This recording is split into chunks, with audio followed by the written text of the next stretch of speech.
no more kasi nag-operation na to. Kayo ang nagbigay sa akin na inspiration. Isang di malilimutang araw nang makilala namin si Miss Celine Lee, isang babaeng puno ng tapang at inspirasyon. Siya ay taga Bacolod at kahit sa kanyang kondisyon at nasa wheelchair, naglakbay siya ng isang oras papunta sa Iloilo upang makilala kami ng personal. Si Miss Celine ay isang COVID survivor at isang depression warrior. Ang kwento sa amin ng mga kasama niya, ever since na-survive niya ang COVID, hindi na siya ngumingiti. Habang nagkukwento siya, nabatid namin ang kanyang pinagdaanan at kung paano niya nilabanan ang matinding kalungkutan. Ibinahagi niya sa amin na ang panunood ng aming mga vlog araw-araw ay naging malaking tulong sa kanyang pagbangon.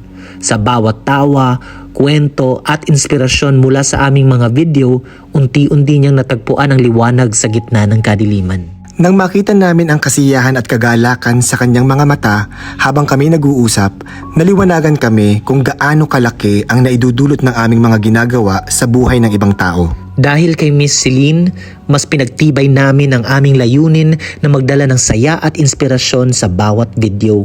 Siya ang nagpapaalala sa amin na ang bawat maliit na gawa ng kabutihan ay may malalim na epekto sa buhay ng iba.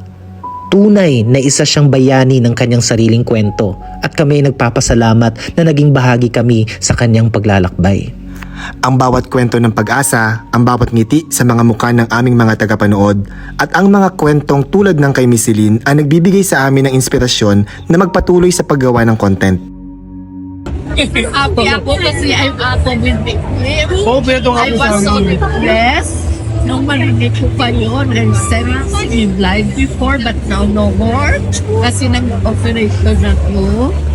Kayo ang nagbigay sa akin na inspiration. Miss Celine, maraming salamat sa pag-inspire sa amin.